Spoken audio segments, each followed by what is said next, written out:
প্রিয় দর্শক, আমি আজকে একটা ভিডিও নিয়ে আইছি। এই ভিডিওটা যারা আমরা গাড়ি চালাই একান্ত জরুরি দরকার। এই ভিডিওটা দেখলে এই জিনিসগুলো শিখতে পারবেন। আমরা যখন গাড়ি চালাবো, রাস্তায় আমাদের চালাইতে গেলে হঠাৎ করে আমার টেম্পারেচার কারণে গরম হয়ে গেছে, তাহলে আমরা বুঝবো কি ইঞ্জিনটা গরম হয়ে গেছে।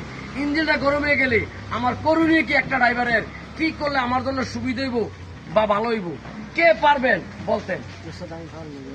আচ্ছা বলেন দর্শক, আপনারা শোনেন উনি কি বলে, কি দেখায় বলেন। যখন আমরা গাড়ি রানিং অবস্থায় থাকবো, ওই সময় যদি টেম্পারেচার কাটা গরম হয়ে যায়, উপরে উঠে যায়, তাহলে ইঞ্জিনটা গরম হয়ে যাবে।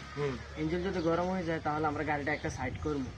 গাড়ি সাইড করার পরে গাড়ির বনারটা আলগে দেবো। আচ্ছা, গাড়ির বনারটা আলগে দেওয়ার পরে আগে দেখবো রেগুলেটরের মুখ দিয়া শোষু শব্দ বার হয় কিনা। যদি দেখি যে ফানো খাফের মতো শুকাইতেছে বা শোষু শব্দ বার হয়, তাহলে রেগুলেটরটা সাথে সাথে খুলবো না, কারণ ওই সময় পানিটা উৎপাইতে থাকে। সাথে সাথে পানিটা যদি আমরা যদি রেগুলেটর মুখটা খুলি, তাহলে আমাদের মুখে পানিটা পড়তে পারে, আমাদের মুখ জ্বলে যেতে পারে। আমরা হালকা একটু খুলবো যাতে হাওয়াটা আরো তাড়াতাড়ি বাইরে হয়ে যায়। তারপর যদি এই হাওয়াটা কমে গেছে, তারপর এটা খুলবো, খুলে চেক দিব যে রেগুলেটর কোনো সমস্যা আছে কিনা। আচ্ছা, অসংখ্য ধন্যবাদ। আমি আবার একটু বলি, যখন আমরা গাড়ি চালাবো রানিং অবস্থায় আমার টেম্পারেচার কাটার দিকে তাকাম, কিলোমিটার দিকে তাকাম, গ্যাসের বাতির দিকে এবং তেলের কাটার দিকে তাকাম। এই জিনিসগুলো ফলো করে চালালে দেশ হোক বিদেশ হোক কোথাও আমরা আটকাইতাম না। হঠাৎ আমার টেম্পারেচার কাটা গরম হয়ে গেছে, গাড়িটা ব্রেক করে সাইড করলাম। সাইড করে আমরা প্রথমে বনেটটা আলগি দিলাম, তারপর তাকাম নিচে কোথাও পানি পড়ে যায় কিনা।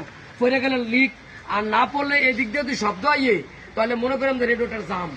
কিছুক্ষণ পরে ইঞ্জিনটা ঠান্ডা হয়ে গেলে মুখটা খুললাম, পানি ঢাললাম।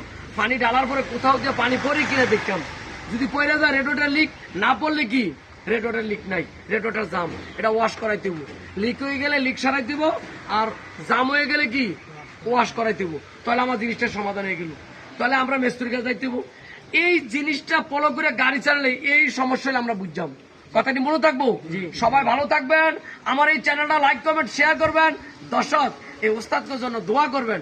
উনিরা যে আশা করে আমার কাছে আইছে, আল্লাহ যাতন তাকে মনের আশা পূর্ণ করে। আসসালামু আলাইকুম ওয়া রাহমাতুল্লাহ।